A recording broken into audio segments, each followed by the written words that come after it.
This is a channel for my higher self and Don Pedro. Don Pedro is my great grandfather. Yes? Mm-hmm. My Lemurian grandfather, shaman.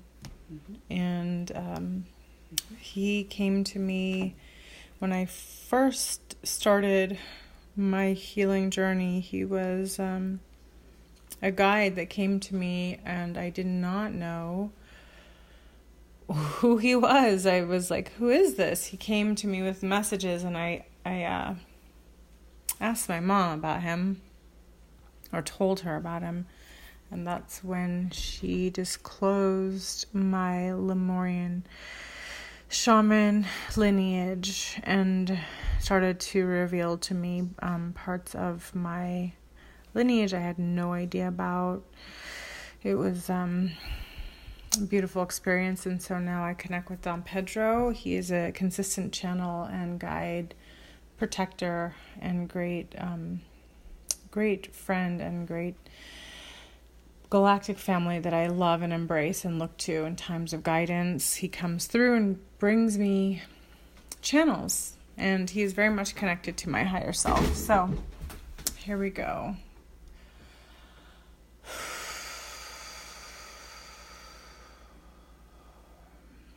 Don Pedro, please give me information about the beloved. What is the question? About partnership, no? Like sacred partnership on planet Earth and beyond. How to be able to sacred partnership and sacred union is part of our birthright. It is part of the human process. It is one of the most beautiful aspects of being a human, is being able to couple in divine union and being able to access the love codes that are available through sacred union.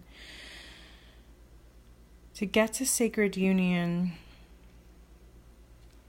is quite a challenge in these times, and now more than ever. There has been so much distortion in the feminine, so much distortion in the masculine. The programming, which I had been talking about, which Don Pedro has told me about, and the distortion in our perception of who we are in relation to each other. The masculine has been taught to be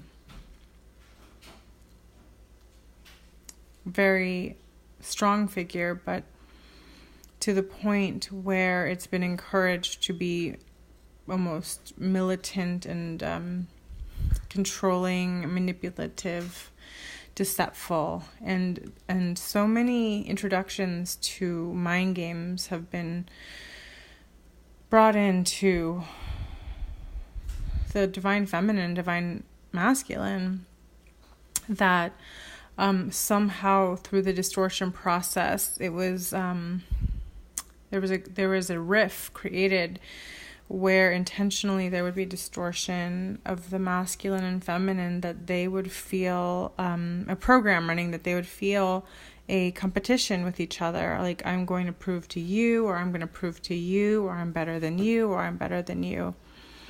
And each one of them, each one of these programs is highly dishonoring to the other.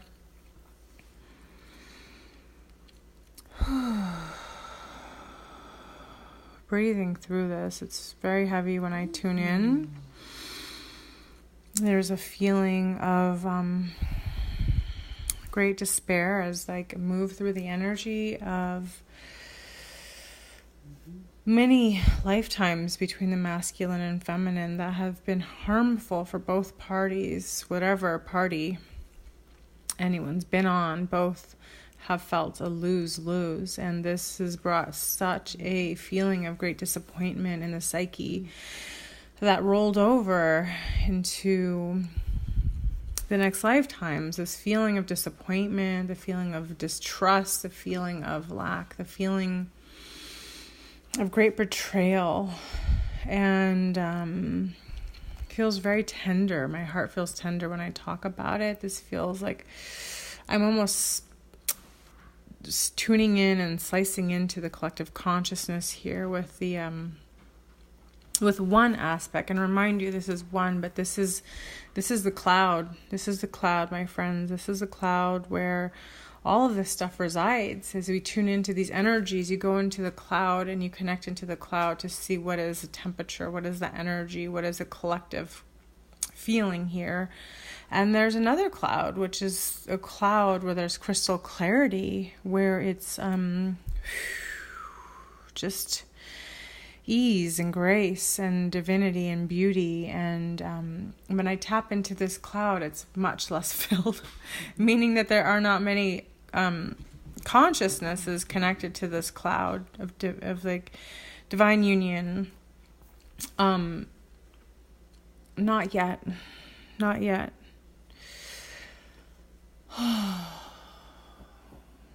But a change is coming. It's been a very painful process for the masculine, especially as their ego is being confronted, their ego, even within themselves. The old ways are not working. They're not working. They're just not working anymore. The templates are not working anymore. And there's a feeling of death, a feeling of dying, a feeling of rejection, almost, because that energy is not plugging into this new energy coming in.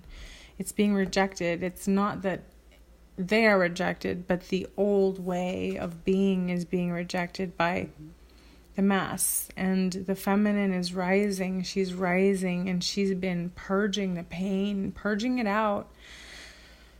And it's been heartbreaking, heart aching, glass shattering all over the floor. It's been messy and bloody and gooey, and they've had to dive deep into their souls, deep into their hearts, deep into their lineage. And it's like when I look, it's like I see a surgery room, and the image that imprints is like there's blood all over the tables, you know? They've been going in and getting the work they needed to get. And I'm not talking about external work. I'm talking about internal. It's been a messy, deliberate process. And there is great progress, even though it looks very messy, and it can look very scary, and it can feel also like death, you know, and the dying of the paradigm, the dying of the holding the breath for the Prince Charming to come onto his horse. It's like that princess can no longer hold her breath. She has had to give life unto herself, that by waiting for this magical prince to come onto his horse, and all the fairy tales and all of the Disney movies and all of the programs, you know, that said, wait, he will come, he will come to you, and you just have to wait. And they're not ready to wait anymore. They're no longer willing to wait. So they went into the operation room and have been working on delivering themselves, delivering the newness, delivering almost like they are being born onto themselves. The new baby, the new them, the new feminine is being born, and it's like birth, bloody and beautiful. And the process and the pain and the aches of labor, you know, it's all happening. And by going through the birth canal of their own being, not all, but some women have been doing this, and it is not saying that they're more superior than the masculine. It is just saying that they have gone in and been doing the work. That is all it is. It means that they have been facing their darkness, facing the shadows, standing in their light, purging the pain, releasing the paradigms that have been haunting them, the shadows of the past, of the lineage, all of the social structures that have been set up for failure, and breaking that down and courageously breaking glass ceilings over and over and over and over again.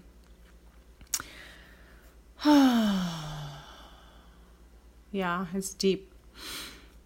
And something new is being born, something beautiful, something divine, something precious, something holy, the holy divinity of self coming through itself, reawakening, rebirthing, mastering, manifesting, delivering, and showing up fully for themselves. And these feminine, and not all, but some, the ones that I've been talking about that are willing to get their hands dirty, willing to be with that great old pain and sit with it, just like you have to do in labor.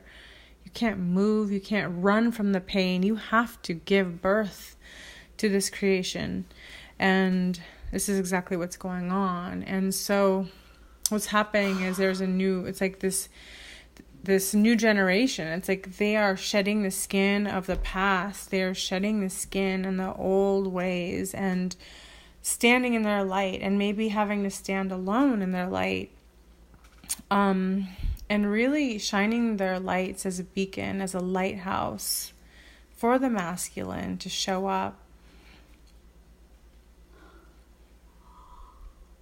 Addictions have been a huge problem. Addictions, so many addictions with the masculine and feminine, and the addictions that have been induced and sort of injected into our society, the addiction to looking a certain way, feeling a certain way, the addiction to the rat race, the addiction to sex, the addiction to porn, the addiction to escapism, video games, football games, sports, all of these addictions that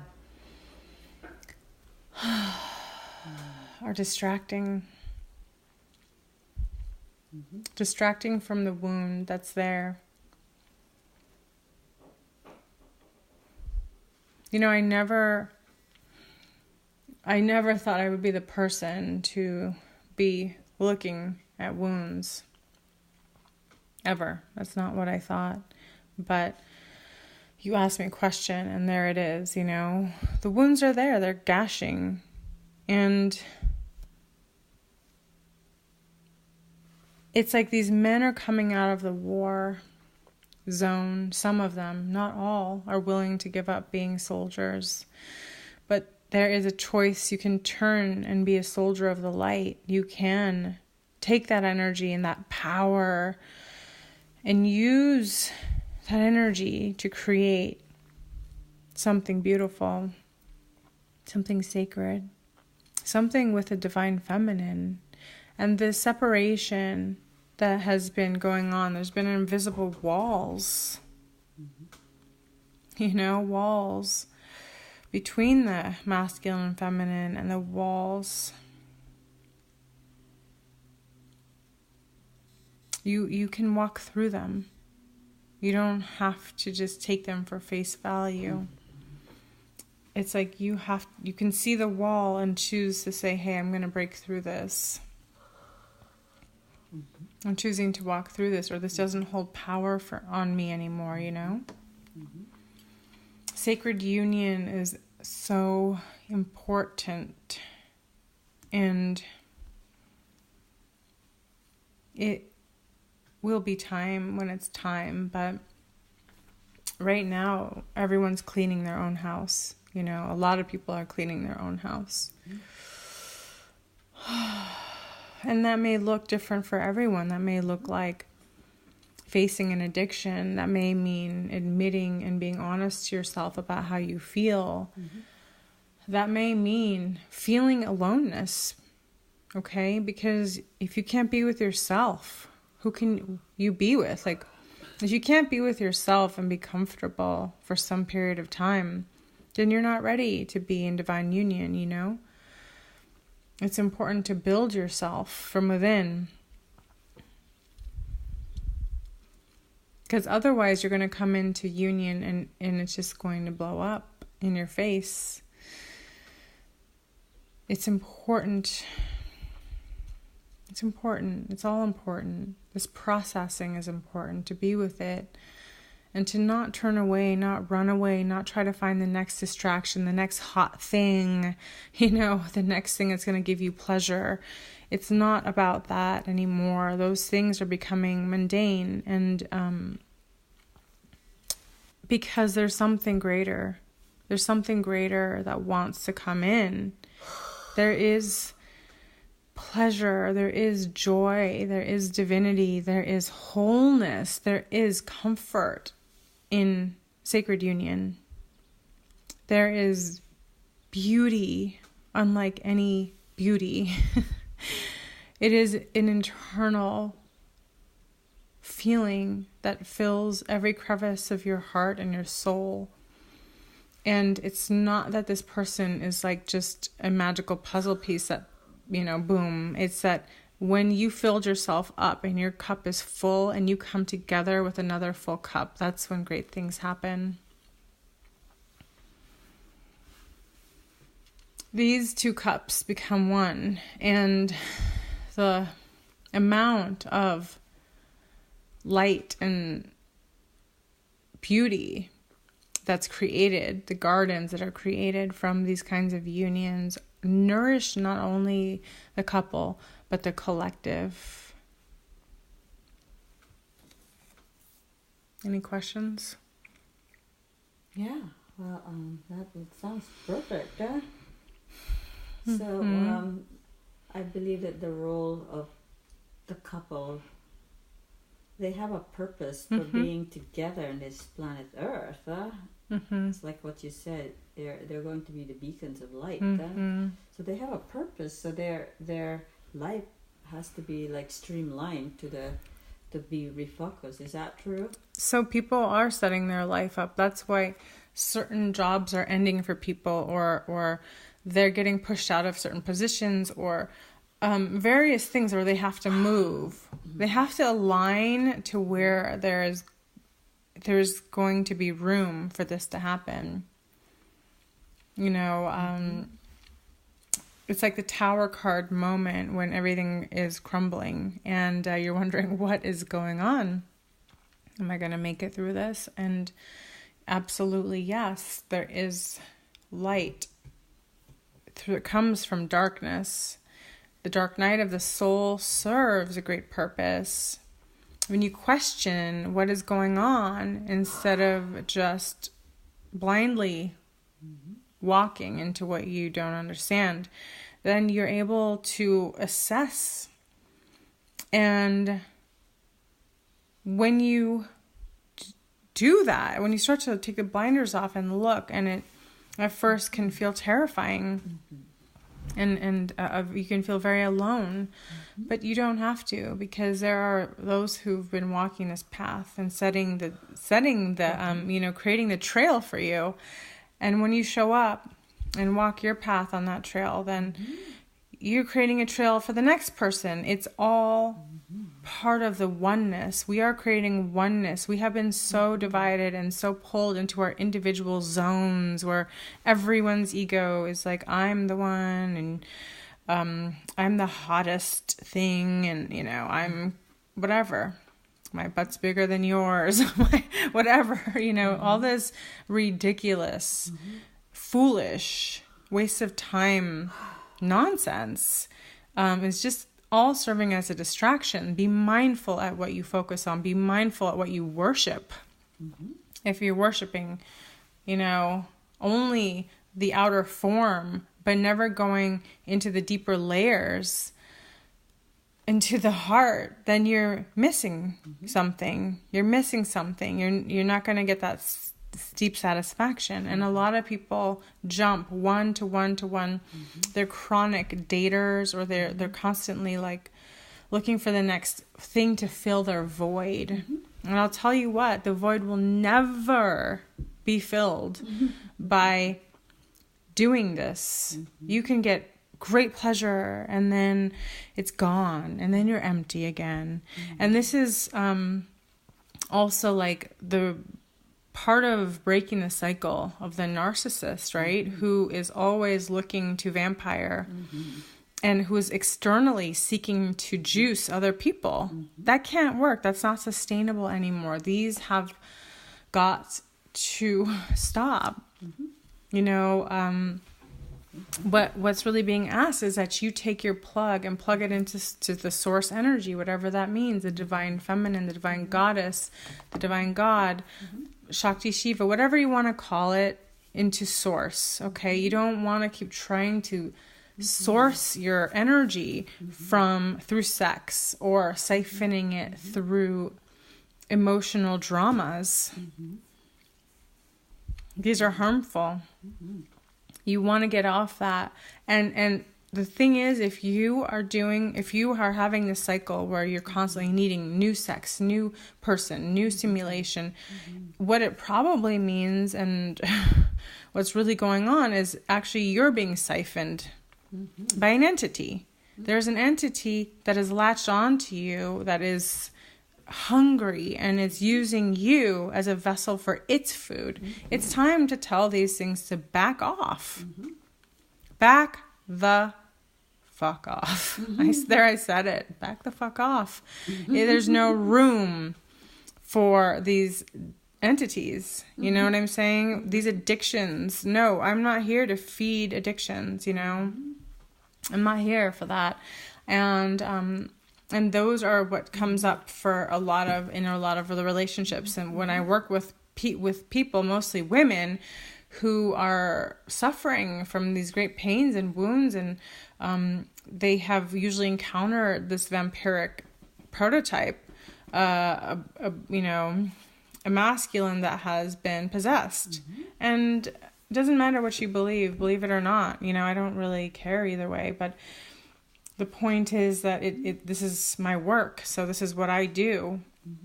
This is what I deal with. And this is what I see. And this is shown up over and over and over again. Parasitical entities that attach to these beautiful men.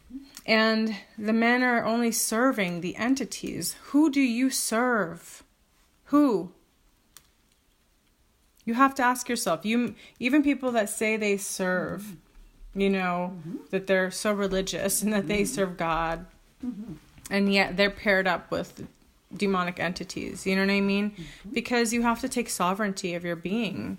You have to take sovereignty of your being. You have to say no more. I will not be a slave to the dark, even if I don't know what that means. The host and the person both get pleasure, but it's only temporary and it doesn't last. It's possible to fall in love with someone's beauty and their divinity, but end up having to fight their demonic entity. And this is a case many times, like when, a woman I work with falls in love with a man. She fell in love with him for a reason. There was something beautiful about him. There was something sweet and loving and magical about him. And, beautiful. They saw that and they were drawn to that. But then a lot of times in the clearings that I do, it's like they would flip their energy, and it's like it wasn't their energy anymore. And it was like they were dealing with dual personalities a lot. And I'm just saying this because there's so many women that I have worked with that have come to me and had the same scenario over and over again. It's almost like the same story. And then they would, feel like, what's going on? I'm very confused. Like, this person has one way of dealing with me, and then he flips and does another. And, that's when there's probably an archon that you're dealing with, an archonic being. And an archonic being really affects the mind, and it affects your thoughts, the thoughts. An archon can come through if we're watching like too much violence, too much porn. If you're constantly ideating on something that's not really emanating life force energy, and it's constantly emanating this distortion, then you will easily get an archon, and they attach to you. And they're very tricky because they merge with your consciousness in a sense, and then they make you believe it's you. And so you have to be discerning and just say, is this me? Are these thoughts me? Maybe the thoughts are coming through, but are they really my original thoughts? At some point you have to say no. Either you need to walk away from the person, or most of the times when the women would confront this, the men would get very angry, and the archon would get very angry, and there was no working it out. There was no working it through, and so the women would often have to step away from the masculine. And I'm not here to put men down. I love men. I support men. I created a divine masculine program, but we're talking patterns, okay? We're talking patterns about over a decade of work that I've been doing, that women show up with the same patterns, and that these are the same issues, okay? So there are patterns, and we follow the trail and we figure it out. And what really needs to happen is that the feminine needs to sometimes, if this is archonic energy is really siphoning them, if it's disturbing them mentally, emotionally, physically, and spiritually, or even sexually, they need to create boundaries. And this is where you must create sacred boundaries for yourself, loving yourself so much, because we are the living temples of light. And would you let someone come into your temple who does not honor you, does not respect you? No, you would not. You would not let someone come into a sacred temple and just start throwing things around and having a hissy fit. You'd say, you need to leave. This is a sacred space. And that's the same. You are a sacred temple. And therefore, you must create that sacredness and protect it. Protecting your sacredness, protecting it, honoring it yourself. And first, it comes with honoring you. Lighting that candle within yourself, or if you need a reminder, lighting a candle outside of yourself and looking and meditating at that candle. And just saying, I honor myself, I love myself, I call back my divinity, I am divine, I am the loved and the beloved. Finding that beloved within yourself. Each of us has a masculine and feminine inside of us, and it's important to honor both. I've worked both with my feminine who's been hurt, and I've worked with my masculine that's been very wounded as well, and really bringing them to a place of strength, allowing them to hold you, allowing them to embrace you. And when they come to that point where they're both strong inside of you, that's when you're ready. And if you're not feeling that yet, you're not going to find the love you need outside of yourself before you find it in yourself. That's part of the fairy tale. That's what they'll tell you. That's what the fairy tale is. You just be dumb and mute and pretty. And guess what happens? You get swept off your feet and the love of your life comes. And that's just not true. You got to break the spells of story tales that have haunted the feminine. And breaking the spell of what it means to be a woman.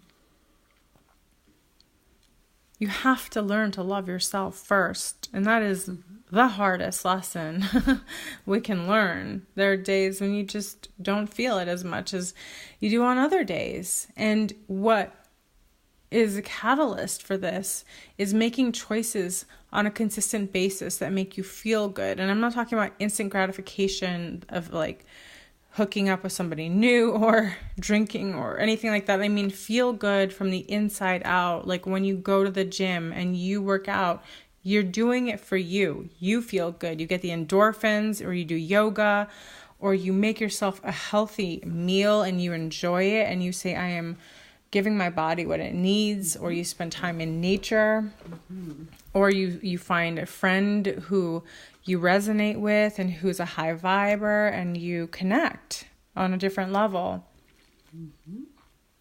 But you don't just sit there and wallow. You don't just sit there and feel sorry. You know, you can sit with the pain and give yourself permission. Like, I am in pain and I am going to sit with this pain now. And I'm going to give myself until tomorrow. You see, those are creating sacred boundaries within yourself. Once you start to cultivate that within yourself, you know, that's where your own strength and confidence comes from. That's where it comes from, is from your own honoring of your own self. That's where your own love comes from respect. Love comes from respect. You know, you can love somebody and not respect them, but it's hard to be in a relationship with someone that you don't respect. If you don't like how they're acting, if you don't like what they're doing, and it's not in alignment with you, you cannot respect that. So you cannot be with somebody that you don't respect. You need to respect yourself first.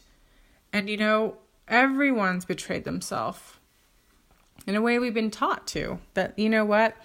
You got to get ahead, you know, you betray yourself in different ways. Like, I'm going to do this job even though I don't like it. Or whatever it may be. There's so many ways which we betray ourselves.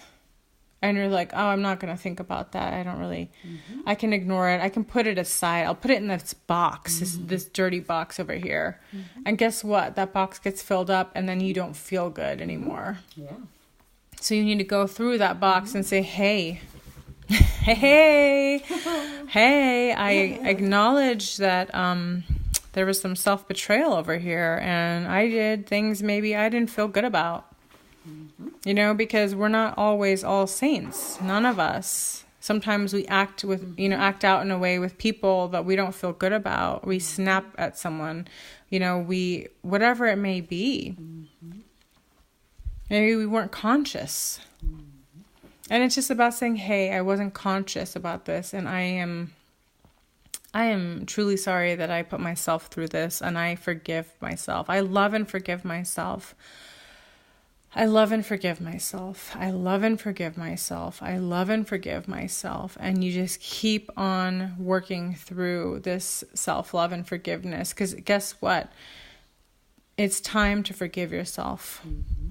And come to terms with what was in order to create room for what is and all the potentiality that is available and waiting for you once you do what you truly need to do, which is come to terms with yourself. And so it's not about projecting outside like you're an asshole or you did this, and not about that.